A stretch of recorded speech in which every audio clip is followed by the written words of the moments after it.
राजा बनने के लिए 3 बातों की आवश्यकता होती है।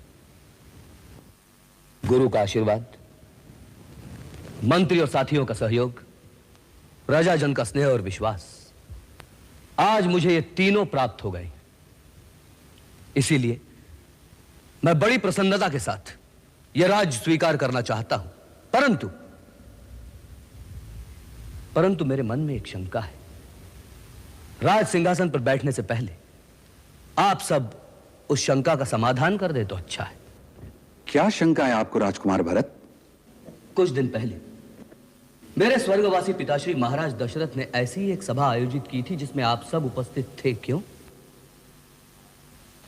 उस भरी सभा में महाराज दशरथ ने अपने पुत्र श्री राम को राज्यभार सौंपने का प्रस्ताव रखा था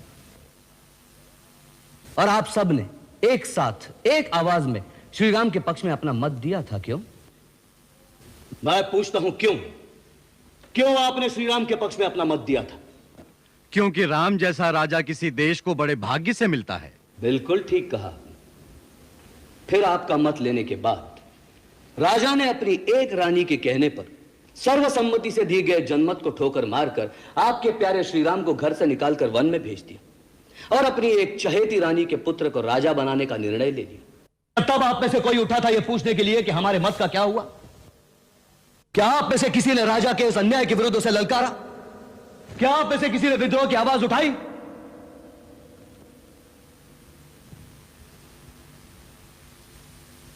मत का अधिकार होना अच्छी बात है, परंतु जो उस अधिकार की रक्षा नहीं कर सकते, उस अधिकार के लिए लड़ना नहीं जानते, उनका यही हाल होगा। महलों के षड्यंत्र से उन पर इसी तरह राजा थोप दिए जाएंगे जैसे आज आप पर मैं थोप दिया जा रहा हूं। क्या आप चाहते हैं कि इतिहास में ऐसा ही होता रहे? कदापि नहीं। तो फिर उठिए और उठाइए वो राजमुकुट और राज्याभिषेक के वो पवित्र सामग्री और चलिए मेरे साथ वन में, ताकि जिसका यह अधिकार है उसका राज्याभिषेक वही वन में करके उसे अपना राजा बनाकर अपनी अयोध्या वापस ले आए। परंतु क्या श्री राम ये बात स्वीकार करेंगे? क्यों नहीं करेंगे? यह मेरी प्रतिज्ञा है कि यदि वो ना आए तो मैं भी राजा का नहीं, उनकी तरह एक वनवासी का जीवन बिताऊंगा।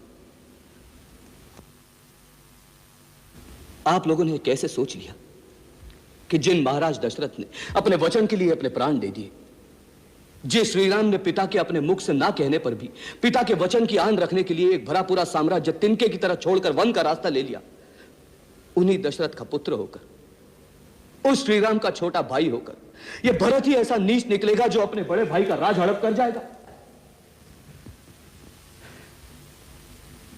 राज्य पर केवल बड़े का ही अधिकार है। श्री राम मुझसे अवस्था में बड़े और गुणों में भी श्रेष्ठ है। केवल वही इस राज्य के अधिकारी है। जो वस्तु अपनी नहीं उसे लेना पाप है।